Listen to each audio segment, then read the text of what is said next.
9월 24일 새벽 기도의 말씀입니다. 오늘 본문도 열왕기하 12장 전체인데요. 제가 1절부터 8절까지 먼저 읽고 뒤에 부분은 중간중간 설명하겠습니다. 1절입니다. 예후의 제7년에 요아스가 왕이 되어 예루살렘에서 40년간 통치하니라. 그의 어머니의 이름은 시비아라 브엘세바 사람이더라. 요아스는 제사장 여호야다가 그를 교훈하는 모든 날 동안에는 여호와 보시기에 정직히 행하였으되 다만 산당들을 제거하지 아니하였으므로 백성이 여전히 산당에서 제사하며 분향하였더라. 요아스가 제사장들에게 이르되 여호와의 성전에 거룩하게 하여 드리는 모든 은 곧 사람이 통용하는 은이나 각 사람이 몸값으로 드리는 은이라 자원하여 여호와의 성전에 드리는 모든 은을 제사장들이 각각 아는 자에게서 받아들여 성전의 어느 곳이든지 파손된 것을 보거든 그것으로 수리하라 하였으나 요아스 왕 제 23년에 이르도록 제사장들이 성전의 파손한 데를 수리하지 아니하였는지라. 요아스 왕이 대제사장 여호야다와 제사장들을 불러 이르되 너희가 어찌하여 성전의 파손한 데를 수리하지 아니하였느냐. 이제부터는 너희가 아는 사람에게서 은을 받지 말고 그들이 성전의 파손한 데를 위하여 드리게 하라. 제사장들이 다시는 백성에게 은을 받지도 아니하고 성전 파손한 것을 수리하지도 아니하기로 동의하니라. 열왕기하 12장 오늘 본문 말씀도 남유다의 왕 이야기입니다. 오늘 본문의 남유다 왕은 7살의 왕이 된 요아스입니다. 우리 11장 어제 말씀에서 살펴봤는데요. 그의 고모부 여호야다 그리고 고모 여호세바의 도움으로 그는 왕위에 오를 수 있었죠. 오늘 성경은 그 요아스의 그 통치 행위를 이렇게 우리에게 말합니다. 2절인데요. 요아스는 제사장 여호야다가 그를 교훈하는 모든 날 동안에는 여호와 보시기에 정직히 행하였으되 무슨 말이죠? 여호야다 제사장이 살아있을 동안 그가 가르치는 대로 그렇게 할 때는 여호와 보시기에 정직하게 했다. 그런데 3절에 보면 다만 산당들을 제거하지 아니하였으므로 백성이 여전히 산당에서 제사하며 분향하였더라. 그렇지만 온전하지 않았다는 거죠. 산당들을 제거하지 않아서 백성들이 여전히 산당에서 제사하는 일이 있었다라는 겁니다. 이게 첫 번째 요아스에 관한 성경의 이야기입니다. 두 번째 요아스는요. 4절부터 이하에 보면 요아스가 제사장들에게 이런 말을 했어요. 성전에 그 거룩하게 드리는 모든 은들, 여기 세 종류가 나오는데 오늘날로 말하면 뭐 헌금 같은 거겠죠. 사람이 통용하는 은, 사람의 몸값으로 드리는 은, 자원하여 드리는 모든 은을 제사장들이 각각 아는 사람에게 받아들여서 성전의 어느 곳이든지 파손된 게 있으면 그 돈으로 수리하라고 했어요. 근데 요아스가 왕이 된 지 23년이 될 때까지, 그 나이로는 30살이죠. 제사장들이 이 일을 하지 않는 거예요. 성전이 파손됐는데도 수리하지 않는 겁니다. 이때 요아스가 여호야다와 제사장들을 불러서 혼내는 거예요. 왜 너희들 성전이 이렇게 파손된 데가 있는데 수리하지 않느냐. 그러면서 이제 방법을 바꾼 겁니다.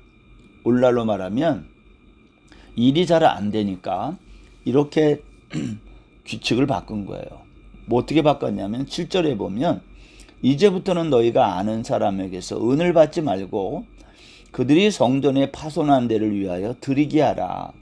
너희가 아는 사람한테 돈을 받지 말고 사람들이 성전에 파손한 데가 있으면 그것을 위해 은을 드리게 해라. 헌금을 하게 하라. 이렇게 하는 거예요. 그래서 제사장들이 그때부터는 백성들에게 은을 직접 받지 않고 성전 파손한 것을 수리하지도 아니하기로 동의했다. 이건 무슨 말입니까? 이게 조금 개혁을 하는 거예요.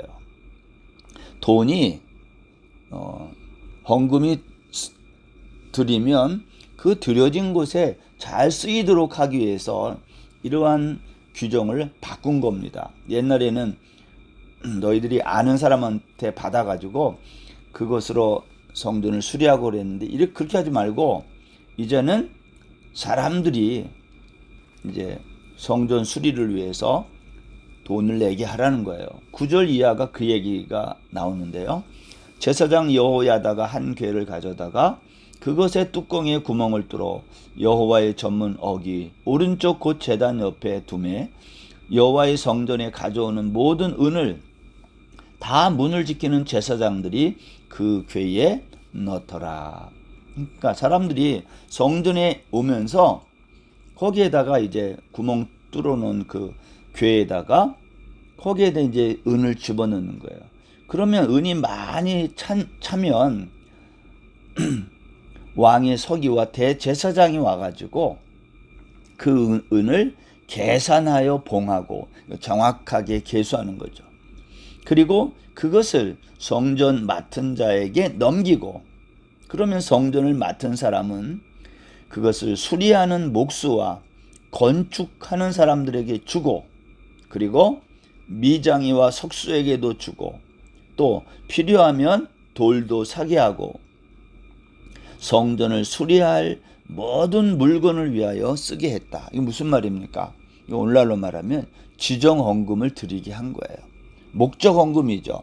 성전 수리를 위해서 헌금을 드리게 하는 거죠.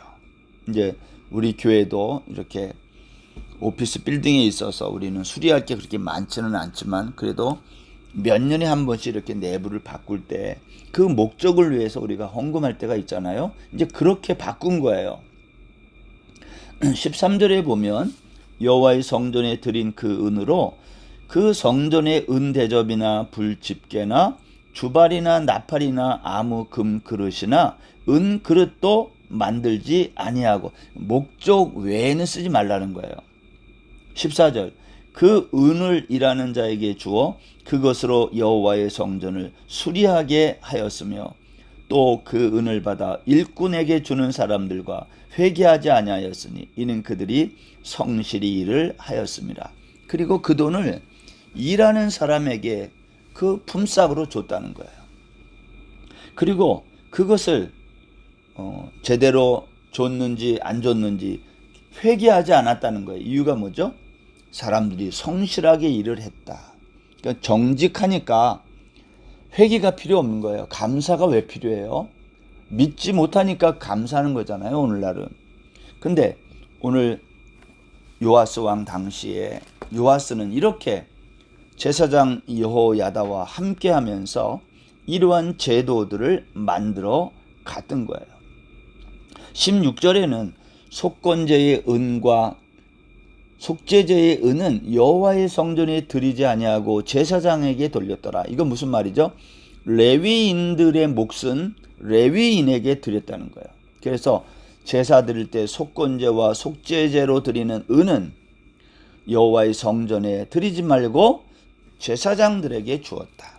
그러니까 제사장들도 먹고 사는 데에 지장이 없도록 했다. 지금 요아스가 나라를 잘 다스리는 거죠. 성전도 잘 다스리고 또 그 일을 하는 제사장들도 또 문제가 생기지 않도록 잘 돌아보도록 이러한 규정들을 만들고 있음을 보여줘요. 이건 어떻게 보면 요아스의 지적 같은 거죠. 잘한 일들. 그런데 17절부터 조금 다른 얘기가 나와요. 그것은 그때의 아람왕 하사엘이 올라와서 가드를 점령하고 예루살렘을 향하여 올라오고자 했다는 거예요. 이때에 유다왕 요아스가 그의 조상들 유다왕 여호사밧, 여호람, 아하시아가 구별하여 드린 모든 성물, 자기가 구별하여 드린 성물, 여호와의 성전 곳간 왕궁에 있는 금을 다 갖다가 아람 왕 하사엘에게 줬다는 거예요. 이유가 뭐예요? 예루살렘 공격하지 말라는 거죠. 그냥 무서워서 지레 겁먹고 그렇게 한 거예요. 근데 오늘 성경은 그와 같은 요아스의 행적에 대해서 어떻게 평가하고 있는가? 20절에 보면요, 요아스의 신복들이 일어나 반역하여 실라로 내려가는 길가에 밀로궁에서 그를 죽였고, 누가 죽였는가? 그들의 신복들이 죽여대, 신하들이. 그래서 요아스가 그렇게 왕의 자리에서 마치게 되고, 그의 아들 아마샤가 대신하여 왕이 됐다는 거예요. 여러분, 유다의 왕들을 보면 신하가 죽이거나 이렇게 안 좋게 끝나도 다른 사람이 왕이 되지 않고요, 그 사람의 아들이 계속 이어가는 거예요. 이게 다윗 언약에 나타난 하나님의 신실함이죠. 내가 너의 왕위를 끊어지지 않겠다는 이 말씀이, 북이스라엘은 쿠데타 일어나면 그 사람들이 다 왕이 되잖아요. 그래서 왕조가 바뀌는데 남유다는 다윗 왕조가 바뀌지 않는 거예요. 이게 놀라운 일이에요. 이렇게 해서 요아스도 죽고 그의 아들 아마샤가 대신하여 왕이 됐다. 성경이 오늘 그렇게 말합니다. 그런데 여러분, 요아스에 대한 평가를 오늘 역대하에 보면 이렇게 나와요. 역대하 24장 24절입니다. 아람 군대가 적은 무리로 왔으나 여호와께서 심히 큰 군대를 그들의 손에 넘기셨으니 이는 유다 사람들이 그들의 조상들의 하나님 여호와를 버렸음이라. 이와 같이 아람 사람들이 요아스를 징벌하였더라. 무슨 말입니까? 아람 군대는 적은 숫자로 왔는데 오늘 남유다는요, 심히 큰 군대를 그들의 손에 넘겼다는 거예요. 왜 그렇게 했다고요? 유다 사람들이 그들의 조상들의 하나님 여호와를 버렸기 때문이다. 오늘 그렇게 말하는 거예요.